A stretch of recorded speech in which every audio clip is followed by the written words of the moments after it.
great day to talk to you about climate change today. So really keen to talk to you a little bit more about the NextEnergy Solar Fund. I'm Managing Director of NextEnergy Capital in the UK. NextEnergy Capital is the investment manager for the NextEnergy Solar Fund. We're all part of the NextEnergy Group. NextEnergy Group is a mission-driven organisation. We really exist to drive to a more sustainable future through the adoption of renewable energy. And in order to achieve that, we've set up 3 pillars within our organisation. Firstly, NextEnergy Capital, as I've said already, that's the investment manager for a number of large institutional funds, the flagship of which is the NextEnergy Solar Fund. We've got a little bit under $3 billion AUM and a whole host of operational solar and ancillary technologies within our portfolios internationally. Second pillar of our group is Wise Energy. It's a sister company, and it's the world's leading solar asset manager. It runs a significant amount of solar in various different stages of an asset's life, and that's really important how we extract value together for our investor base within our funds. And we'll talk to a little bit more of that in due course. The third pillar of our organisation is what we call Starlight, and that is a development platform that we've recently established to allow us to take new assets from concept through to the ready to build status and then sell into our own funds or into the market, depending on the right asset mix within each of those funds. Super interesting from a growth perspective because it allows us clean access to continued growth opportunities in all of our funds, but also allows us to control quality from day one in all of the assets that we generate. So a bit easier for me today to talk to you about why solar PV is exciting, but I've spent the last decade trying to convince everyone solar is exciting in the UK in the face of everyone asking me if it rains too much, but I'll labour on anyway. So solar is exciting, right, in the UK. UK is a great place for solar PV. We have plenty of solar irradiance across the year in the UK environment, and what we don't have is excessive heat generally that creates inefficiencies in the overall system balance. So we're able to provide really consistent amounts of generation from all of our assets on a really reliable basis. We have really low inter-year volatility in irradiance. What does that mean from my perspective? We understand exactly how much sun with a minor deviation is going to land on our assets in the specific location they're in year on year. That makes it really easy for us to predict our expected generation outcomes for the portfolio. Alongside that, in the last decade, we've really been maturing the sector. So solar is now really well understood as an infrastructure investment, and it has been maturing in delivery processes and also in cost base. Solar is now one of the cheapest costs of energy to generate. So right back in the day when we started, this was all a tree hugging idea, and you know, we were very early adopters. That message has completely gone. Solar is now a really important part of the UK and international energy mixes, and it's going to be a growing part of it out into the future. So a little bit about NextEnergy Solar Fund, and in the interest of giving time for Q&A, I'll canter through a whole load of detail over the next few slides. So really happy to take detailed Q&A, and also really happy to follow up after the session if there's any questions outstanding. So the NextEnergy Solar Fund is listed on the stock exchange, on FTSE. It was listed back in 2014. Over that period, we have amassed a significant operating portfolio of 100 PV assets and 865 megawatts of operating capacity in that portfolio. That is a significant chunk of the 14 gigawatts that are in operation in the UK market. We are really well tilted towards inflation, and I'll talk to you about that in due course, but it's pretty rare that you get a portfolio that performs so well at an asset level, is really strongly weighted to inflation, and is also such a high dividend payer as well. We have year on year paid a significant dividend and continued to grow that dividend aggressively as well. Dividend target for 22-23 is 7.52 pence, which, as you can understand in the space and in the wider market, is an extremely attractive dividend rate. As I've said already, we're really strong in the operational portfolio, and that allows us to be very consistent in the budgets that we generate, and therefore in the outcomes that we get from the portfolio. And also from an ESG perspective, because we have sustainability at the very core of our business, we are a clear Article 9 classified fund under the EU SFDR taxonomy. We'll talk a little bit more about that in due course, but what it means is you can really understand, and we drive maximum transparency through the ESG components of what we do day in, day out. So a few key highlights from this year. Been a super successful year this year for the NextEnergy Solar Fund. We've continued to drive forward the net asset value of the platform, and we delivered in the last update a 14.6 pence, which is a 15% increase in the net asset value to 113.5 pence per ordinary share.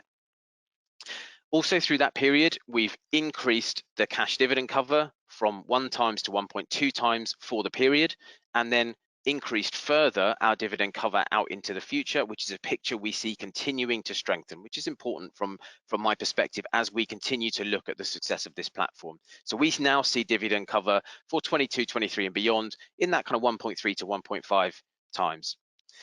7.16 pence in this season for from a dividend perspective, and as I've said, we increased that target to 7.52 pence, which is a 5% increase year on year, so outstripped the RPI that was published back in the end of last year of 4.1%. So we continue to drive the platform forward and continue to drive those returns for our investor base as well.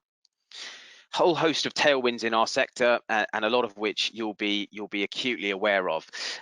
Obviously, we have significant support and momentum from the back of COP26 around the decarbonisation goals for the UK, and solar, as I've said, has already established itself as a core part of energy infrastructure in the UK, and with ancillary technologies like battery storage will be an even increasingly important component of that decarbonisation strategy out to 2050 and beyond. In most recent months, of course, we've hit an energy crisis, which has been exacerbated by what's been happening in Ukraine, and that has driven also a conversation around energy security as well. And actually, in order to generate energy security quickly and robustly, distributed local generation like solar PV is a really important component of that energy strategy that the government has rolled out, and we therefore see significant amounts of growth opportunity in the space, combined with the higher power pricing the sector's been experiencing from a generator's perspective. Obviously, it creates an environment where we can sell power more expensively in the market and therefore contribute to that dividend cover for our investors out into the future.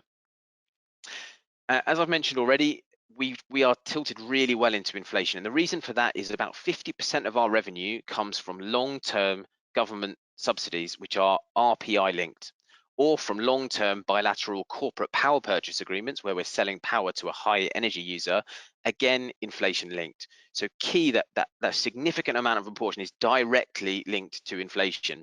The balance of that, the remaining 50% of our revenue, comes from power sales. And as we know, power is an important component of that inflationary mix, and there is obviously an inherent link between the two there as well. So as inflation continues to drive forward, the platform excels. Of course, whenever there's tailwinds, there are some headwinds, and worth, I think, just highlighting what those are now, because they are significantly outstripped by the tailwinds that I've mentioned. Obviously, power price has been really interesting for us as a generator over the last year especially, but as we see increased amounts of renewable energy penetration, we also see increased amount of volatility in that power market as well. So we see exceptional highs and exceptional lows in that market. It's one of the key reasons why we've also started to bring a significant amount of battery storage into our portfolio as well, because as the solar PV generates in a really consistent fashion, actually the batteries can really benefit from that volatility, and they can arbitrage the market. So they can buy when power's cheap and they can sell when it's high, and at the same time they can also provide really important grid stability services to allow the overall stability of price for the consumer as well. There's been quite a lot of recent chat around a windfall tax in our sector, and we've been lobbying quite hard against this. We see it as very difficult for the government to implement effectively a windfall tax on generators, and you'll have read recently in the press that actually the Treasury has started to step away from this concept, and the logic there is that they're aiming to try and not discourage future growth in renewables capacity into the UK. So we see it as unlikely on the current horizon that anything from that perspective is implemented. What is more likely that we see is a change to the way the energy market is regulated, and that change will take a significant amount of time and is very complex, as you can imagine. Inflation and interest rates also interesting in our space. So obviously inflation benefits us significantly on the revenue side. Where it does impact us, of course, is in opex and in the supply chain side, but the opex of solar PV is really well controlled and really skinny. Therefore, actually, the increases in revenue massively outstrip the challenges that we have in the supply chain. We also see that higher power price as more than mitigating the increases we're seeing from inflationary pressure in the underlying supply chain for new assets, so we're also able to realize those growth opportunities as well. We have a really well-structured balance sheet in NextEnergy Solar Fund. I'll talk about that in a minute, but it's one of the key ways in which we are protected against interest rate creep in the platform. Key message from this slide, of course, is that we continue to be cash divvy covered, but also that we year on year since the fund's inception back in 2014 have increased the dividend in line with or in excess of RPI. That's an ambition we continue to drive forward. Although we have a progressive dividend policy, our target is to continue as much as possible to drive forward in line with RPI. So I talked briefly around the capital structure of the fund. We've got a gross asset value of around 1.15 billion. We are super conservative in terms of leverage. We have a debt to GAV limitation of 50% in the fund's mandate, but we actually operate less than that at around 42% geared at the moment. And half of that comes in the form of preference shares. Super interesting product here because they are a fixed rate of 4.75% per annum. And therefore they are not inflation linked, and they're not linked to an escalating interest rate or anything along those lines. They are super protective in this higher inflationary environment. The balance of our debt comes from either long-term products, which are fully inflation hedged, or short-term revolving credit facilities that give us that firepower to do the next deals that are ahead of us in our growth strategy. We've got a little bit under 50 million of available capital to access those real near-term opportunities that we see available to us. Important as part of thinking around why NESF is a great product is its large existing portfolio, and key that I leave you with this message of how robust that asset base is. So we're very selective around the assets that we buy, and we're really hands-on with how we extract value from those assets and increase their availability over time. And as you can see from the right-hand side of this slide here, year on year, the portfolio outperforms its budget in terms of generation. And that's key because the more generation we have, the more opportunity we have to sell power, and therefore we benefit the financial outcomes for the platform. That is a trend that we work daily, and our asset management colleagues work daily to continue to drive forward as the fund continues to go from strength to strength. On the other side of the budgeting, of course, is the how the revenue and the opex side come together. On the revenue side, we've had an exceptional year where EBITDA has continued to grow. A lot of that has been driven by inflation and power price. And on the opex side, we've come in under budget. So we've delivered an impressive set of results on the opex side that has again bolstered that dividend cover picture. We're able to do that again through that really active asset management approach. I always joke a little bit in these sessions that we have a business of more than 250 individuals who are the absolute geeks of solar and batteries in the space. There is not a question you could ask one of our team members where they won't know the answer, and we often, deep dive into a whole load of solar and battery geekery that we won't cumber you with today. But what it does allow us to do is be really focused on how we access upside over the long term for our assets, and we're really differentiated from our peers because of that mentality. So I've spoken already around the way in which we derive 50% of our revenues from those long-term incentives, but I thought I would pause just for a second on how we manage the rest of that 50%. So that 50% that I'm talking about now comes from how we sell the power. And what we don't do as a fund is spill that power into the merchant market, as it's called. So we don't just push the power out into the market and see who's paying what for it. We actually forward hedge that power price. How we do that is we have an integral team called our energy sales desk that are built in within the UK investment team, and daily they are wired into the power markets and working with off-takers to sell small clips of power out into the liquid market. Now, why do we do that relative to just spilling it to merchant? Well, it creates two things for us. One, it creates us maximum downside risk protection in the near term. So if I add this 85% that you can see in 22-23, so that's 85% of that 50% to that 50% that's already covered by long-term incentives, I've got more than 90% certainty of how my revenue is going to stack up for the generation I'm expecting to get from the portfolio.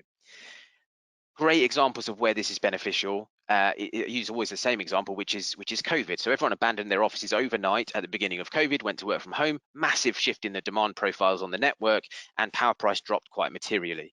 We were significantly hedged throughout that period, and we actually generated more than 5 million of additional revenue relative to forecasts for that period. That's one side of why the strategy is important. But the other side is it actually allows us to access the upside as well. So because that team are wide into the power markets day in, day out, as markets creep up the way, they're able to opportunistically place hedges out into the market for small clips of power.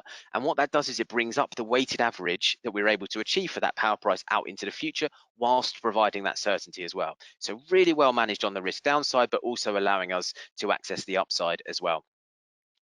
It's been a really important year for us on the growth side in NextEnergy Solar Fund. As I said already, we achieved that significant milestone of our 100th operating solar asset. We also have driven some diversification into the platform over this period as well, and we've done that in two key ways. Firstly, we've continued to look at the international market. We already, back in 2017, bought an Italian portfolio into the platform. We've also now invested into an OECD-focused private solar fund that gave us instant diversification in a whole host of OECD countries, with an operational portfolio that was de-risked because it was either in operational or late-stage construction. And we're also able to co-invest alongside that OECD fund as well. And we've done that this year in a Spanish asset and a Portuguese asset. So NESF is taking direct stakes in that asset alongside the OECD focused fund, which is also run by our colleagues in NextEnergy Capital. The other piece of diversification we've brought to the table, and I've alluded to this already, is battery storage. So we've seen a significant maturing in this space, again, since 2017 when we bought our first battery assets, and we now believe the time is right to bring a significant more amount of capacity into this space as well. So we signed an exciting joint venture with a company called Eel Power, who are one of the leading deliverers of battery storage in the sector, and we have already acquired our first 50 megawatt standalone battery, and that's in construction at the moment and will be energized through the beginning part of 2023. That's a key part of our strategy as we continue to grow in two key ways on the battery storage side. One is this standalone battery, so it's not related to any of those physical solar assets we've already got.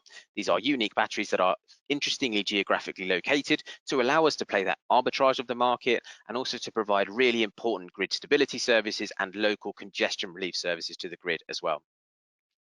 The second aspect of what we're doing on battery storage is looking at that existing asset base that we have. So we're working our way back through where we have significant amounts of export, and we're trying to secure import contracts throughout that portfolio, and we're retrofitting a battery to that solar asset, therefore sweating the asset, sweating the grid connection harder, and generating incremental returns relative to that original business case that we established for the solar PV. That's a really interesting growth prospect for NextEnergy Solar Fund over the next decade, because right now we're looking at shorter duration storage that's doing those things that I've mentioned, but also as longer duration storage technology becomes more bankable, becomes more of an infrastructure investment, we've secured the import agreement and we've already got the export. So we're then able to think about how we introduce longer duration storage into the portfolio over time.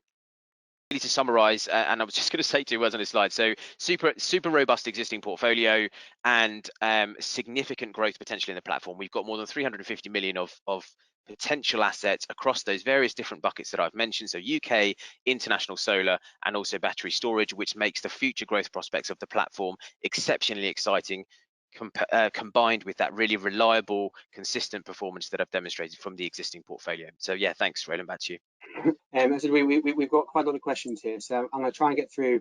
We've only got a few minutes, but quite a few people asked, there's a few different listed solar funds, and what's the key differentiators? You're going to break it down. Well, what's the kind of key thing to take away? I think our key differentiator is the structure of the business. So we have more industry experts focused on asset level than any of our peers. We know more about the technology that we are managing day in, day out, and that allows us to generate incremental incomes more reliably from the platform over a long period of time. These are long-term infrastructure investors, so we're playing the long game here. So it's really important we understand how those assets age and how we extract value over time. And a few people have asked about gearing. 42% compared to an equity fund looks like quite a high number. How does that compare to your peers? And does it mean you're exposed if power prices fall? So the reason for the 50% debt to GAV gearing limit was really designed around the amount of subsidy in the vehicle. So we're very much downside protected on the basis of the fact that even if power pricing is to fall significantly, the debt will not default and take the assets. It's another reason for having the pref shares, right? So we are more protected than our peers because we don't have any debt that can default. The pref just won't get paid. The ordinaries won't as well, to be fair, if power price falls that dramatically, but there is nothing in the forecast that suggests that's going to happen. We're in line with or more conservative than peers in relation to gearing strategy, and it's the right profile for this type of asset in the space. People asking about battery storage. Did it change the mandate? You have to change the investment mandate of the fund? We did, yep. So we broadened the mandate, I think 2 years ago now, time flies, to allow us up to 10% of gross asset value into battery storage and 30% of gross asset value into international solar assets. And that's a picture we'll continue to look at and evolve as the market continues to mature. And on the international, you showed some assets in Europe. Anything outside of further afield? Someone's mentioned Africa. Where would you be comfortable operating and owning assets? So two streams there. One is in our OECD fund, and that's invested in everywhere from Portugal to Chile and North America and Poland and so on. They've got a slightly broader mandate than we would be happy with in NESF. We are more kind of core OECD partner focused. So places like North America look quite interesting to us. Continued focus in the European market as well. Less likely we go further afield, I think, for now. Okay, and final question. I'll try and think the right way of expressing this. You have the long-term subsidy agreements. When do they end? How does that end? And what impact will that have on the business? So it's all factored into how we derive the NAV. So the net asset value is derived by looking at all the future cash flows that we anticipate for the operational life of the assets. That includes the long-term power price forecast that we use and also how much subsidy we've got. We've got around 14.5 years left of long-term subsidy. And after that, we are just selling power into the market in the way that we have consistently sold power to date. So there's no risk at the end of that roll-off process. And in fact, there's a whole host of optionality at the end. So what will be increasingly difficult in all markets for renewables is getting more grid capacity. So if you've got existing grid capacity, that is a huge optional value for you because you're going to be able to repower that asset, rethink about it and recut it as the asset continues to be a solar generating station for the foreseeable future. So everything that is a solar farm right now is very likely to be a solar farm for the next 100 years or so. It will just look and feel differently as the market drives a slightly different, more power dense solution as technology changes. And I'm afraid we haven't had time to go on to technology. Quite a few people asking about future technology development. But one more final, very quick one. It's asked about ownership of the fund, kind of skin in the game. Do directors and managers own much in the listed fund? We do. So we publish in our annual reports the key shareholding that's held by our main board, and that's in our annual report. Okay, Ross, thank you very much indeed. Thank you for joining us. Sure, thank you.